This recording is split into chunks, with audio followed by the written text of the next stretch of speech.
வணக்கம் நண்பர்களே. This video sponsored by Bymot shopping app. Bymot e-shopping app is one of the online shopping app. This video sponsored by Bymot shopping app. வணக்கம் நண்பர்களே. இன்றைய பதிவிலே நாம் காண இருப்பது என்னவென்றால், நம்முடைய இசைஞானி, இசை மாமேதை, இசை உலகின் ஜாம்பவான், இப்படி பல பேரில் அவரை சொல்லலாம். அவருக்கு இன்னும் புது புது பட்டங்கள்லாம் கண்டுபிடிச்சி கொடுக்கலாம். அந்த மாதிரி அளவுக்கு தகுதியுடைய ஒரு பெருமை வாய்ந்த நம்ம இளையராஜா ஐயாவை பற்றி நிறைய தவறான கருத்துக்கள் பரவிக்கிட்டு இருக்கு. அவரை ஒரு வேறு மாதிரி சொல்கிறாங்க. பணத்தாசை பிடித்தவர், எதுக்கு எடுத்தாலும் எனக்கு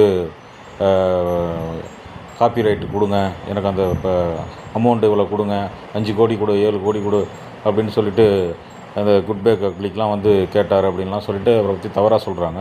ஆனால் ஒரு அற்புதமான விஷயம் என்ன நடந்திருக்கு. இப்போ சமீபத்தில் துடரும்னு சொல்லிட்டு மலையாள படம் ஒன்று, மோகன்லாலுடைய படம் எடுத்து ரிலீஸ் ஆகி இப்போ ஓடிச்சு இந்த படம். அதுக்கு இளையராஜா ரசிகராக அவர் அதில் நடிக்கிறார். அதனால் இளையராஜா பாட்டை பயன்படுத்துகிறாங்க.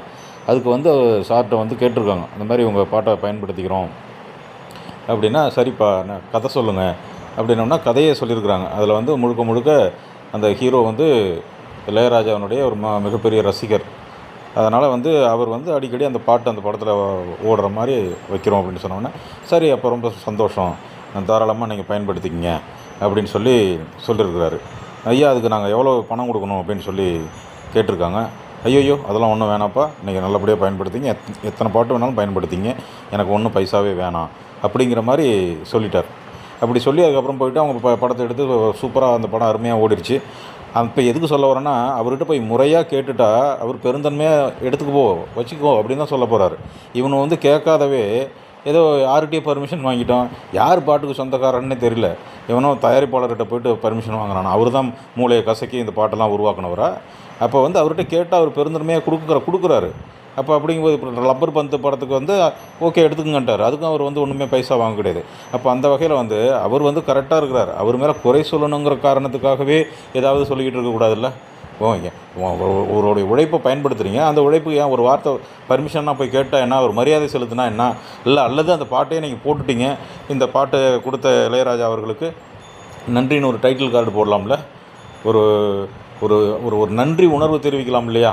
அல்ல சும்மா அவரை போய் பார்த்து ஒரு மாலை மரியாதை செய்யலாம் இல்லையா? அவர் விட்டுருவார், அதை பற்றி யோசிக்க போகிறதே இல்லை. ஆனால் நம்ம மக்கள் அதெல்லாம் விட்டுட்டு அவரை பற்றி குறை சொல்கிறதே தான் இவங்களுக்கு வேலையே. இதே வேலை, எங்கே சந்து கிடைக்கும் அவரை பற்றி எதாவது சொல்லலாம். அவர் இப்போ சமீபத்தில் கொடுத்த பேட்டிகள்லாம் பார்த்தீங்கன்னா, லண்டனுக்கு போயிட்டு வந்த பிற்பாடு மிக அற்புதமான பேச்செல்லாம் பேசுகிறாரு. அவருடைய ஞானினா அவர் தான் ஞானி. அந்தளவுக்கு ஒரு ஒரு அற்புதமான ஒரு மனிதராக இருக்கிறார். அவருக்கு தெரியாத டிபார்ட்மெண்ட்டே கிடையாது. அந்தளவுக்கு எல்லா டிபார்ட்மெண்ட்லேயும் எதை கேள்வி கேட்டாலும் அதெல்லாம் சரியாக பதில் சொல்கிறாரு. அப்பேற்பட்ட ஒரு மகானை நம்ம மதிக்க தெரியலனாலும் பரவாயில்ல, இகழாமல் இருந்தால் போதும் நண்பர்களே. இதை நமக்கு தெரிந்த நண்பர்கள்ட்ட இதை பகிர்ந்து கொள்ளுங்கள். இந்த வீடியோ உங்கள் நண்பர்களுக்கு ஷேர் பண்ணுங்கள். நல்லது. நன்றி.